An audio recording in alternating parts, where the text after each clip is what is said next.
Hello. We're continuing on today in 2 Kings. We're going to be in chapters 10, 11, and 12. And like we started talking about Jehu last week in Israel, that he was one of the kings of Israel that actually started out good, doing what the Lord wanted, but then he ended up not continuing that way. So chapter 10, he has killed, Ahab is dead, he has killed Jezebel, he has taken on the role of king. He's killed his Ahab's son. Then he goes on now in chapter 10 to find all the remaining heirs, and he kills them. And then he acts like, and towards the middle of the chapter, acts like he wants to continue to worship Baal, like like Ahab and Jezebel did. And so he calls together this big convocation of all the ministers of Baal, and you find that he ends up killing them. And I want you to look at chapter 10, verse 28.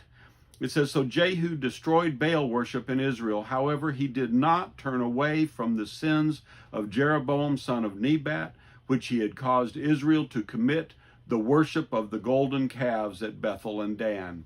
In other words, he went almost did everything that the Lord asked of him. And then the Lord says, "You've done well, but you didn't finish it out." And then he picks up in verse 31, it says, "Yet Jehu was not careful to keep the law of the Lord, the God of Israel, with all his heart." Why is that? Just a quick question. Why is it that we can see the Lord acting, we can look back in the back of our lives, and we can see many times ways that he has acted mightily for us, but for some reason it is so hard for us to look forward and say, because he's done that in the past, I can have confidence that he will do that in the future. That's what we see over and over and over again in 2 Kings. We get to chapter 11, and we have Athaliah, who is a descendant of Ahab, but the mother of one of the potential kings in Israel. And we saw that Jehu had killed the king of the king of Judah. And so she decides that she's going to kind of set her son up as the king. Well, the real son is Joash. Joash is a good king. He's one of the good kings in Judah.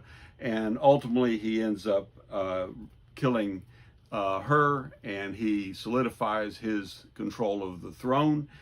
And then you get to chapter 12, and you find that Joash repairs the temple. And so Joash is a good king. He's done everything that the Lord has asked him to do. But right at the end of his life, at the end of chapter 12, it says in verse 20, his officials conspired against him and assassinated him at Beth Millo on the road down to Selah. There's just so much intrigue back and forth in this, just so much intrigue.